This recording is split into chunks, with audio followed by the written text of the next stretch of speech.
I don't believe this Fabian Ruiz stuff. However, it's just refreshing to see my team not getting linked with shit players. Like, not a single player we've been linked with that I thought was an absolute disaster. Do you know what I mean? Like, even yesterday we got linked with Ollie Watkins. Yeah, I don't believe we want Ollie Watkins. Yeah, however, it's one of them things where he's a Premier League proven striker. Yeah, and also look at his age as well. That tells me that my guys want to win now.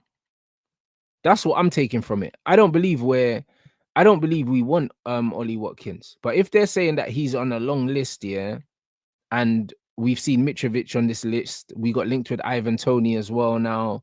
We're getting linked with players that are Premier League proven, yeah, that score goals in it, and that's not a bad thing. So that's what I took from it. Because if you're getting linked to the 29-year-old Ollie Watkins, that means that these men just want someone that's going to come in and score goals right now. And I don't have a problem with that. Like, not at all. Because fuck this long-term building, sign a player for what they can be 2-3 years from now, bro. We ain't got that kind of time. I've suffered for too long, Lewis, bro. Do you know what I'm saying? Yeah. You've been like 15th, 16th. You need someone just going to throw you up the table right now. Yeah. I get that.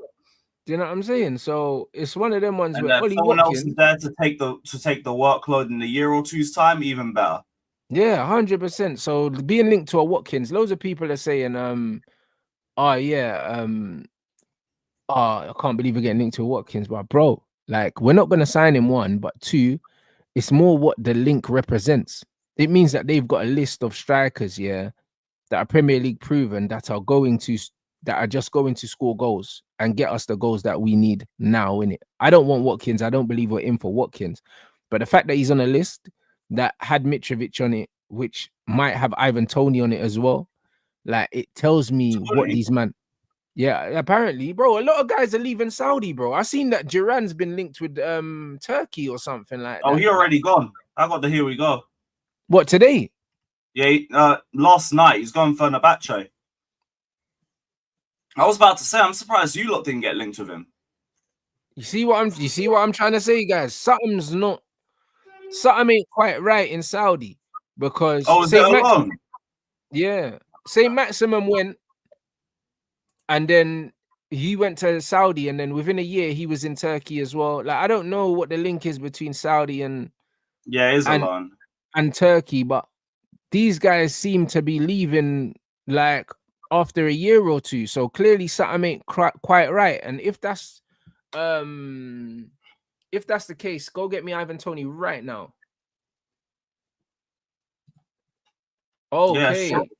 They got offered a chance to sign him, but just cover his salary, and he said no. Fairs. Okay, fairs.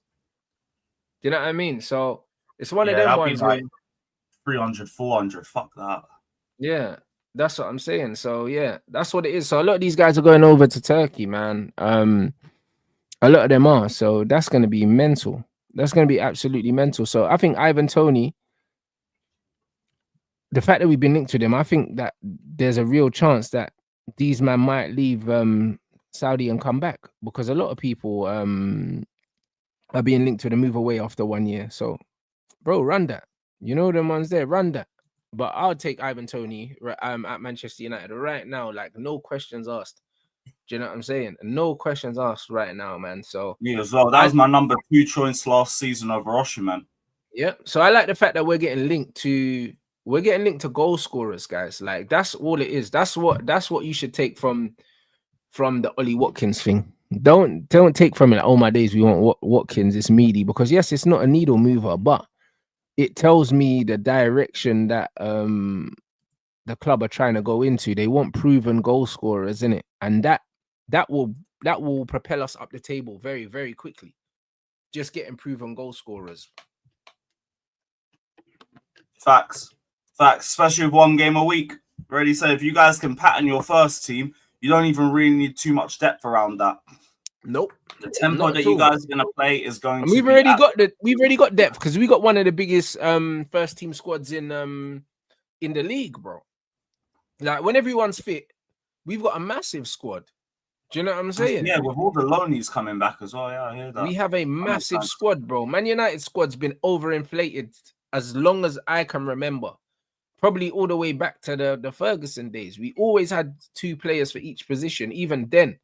Do you know what I'm saying? So when you look at our squad now, we could easily sell 7 or 8 players and not replace them. Like, I'm still be all right. Like, I'll be honest, because we already got rid of who left it? The 3. It was Evans, Lindelof, and Ericsson left, and we don't need to replace these guys for depth because they were excess. We don't need to replace them. Luke Shaw, we could fuck him off and not replace because we got Aiden Heaven. So we don't even really need to replace him anyway. Yeah, so we are playing without Luke Shaw anyway. We could just get rid of him. Like, there's loads of players that we could move on, and we don't need to replace them per se. We just need to up the quality that we actually have. Do you see what I'm saying? So I think that we could downsize, increase quality, save a shitload of money, and still be good to go with one game a week, man. We only need 16. We only need 16 players, yeah, not including Aiden and these guys, because technically they're still young, they're still youth. If you include Kobe as homegrown and academy guy, you don't have to include him in the 16 either. Do you know what I'm saying? So it's one of them ones where if you've got your starting 11, you've got your 5 players on the bench, and then you've got your Kobe and your Aiden and your Kones or whatever if he doesn't go on loan, your Colliers if he doesn't go on loan. Bro, there's more than enough, man. Do you know what I mean? We need to trim our squad. I reckon a third of the squad we can get rid of and not replace. 1 game a week, I hear it.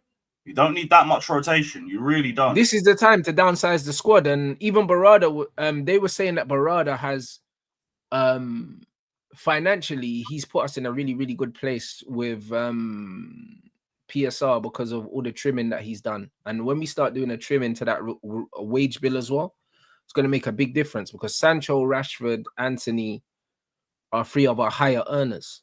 They're like in our top 5 earners. So we get these guys out. Do you know what I mean? And then you get some money for Garnacho as well, who will be 100% profit.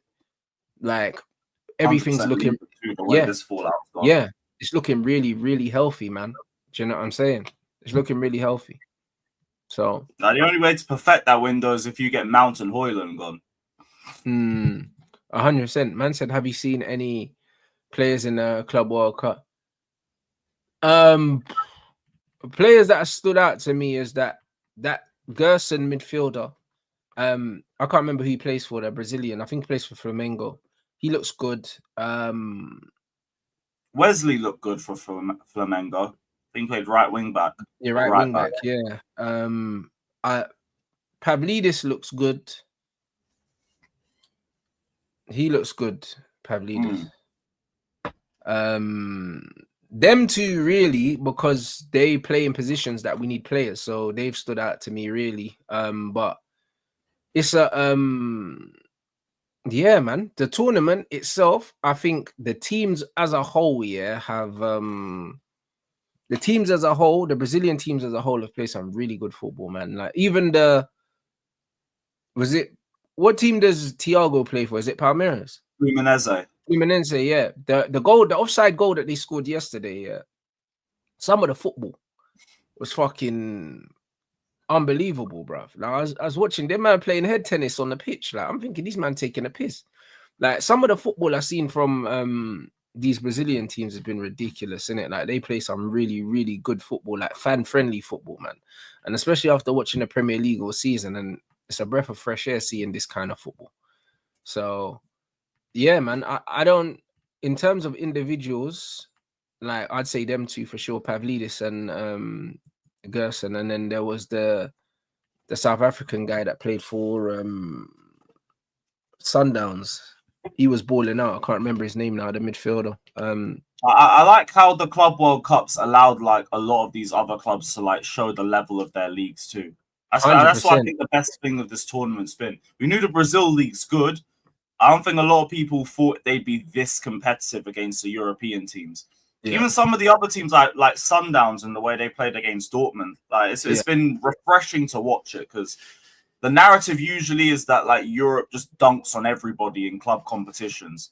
Yeah, they're not paying them any respect, you know, like when they're playing against them. There's no respect, and I love it, you know.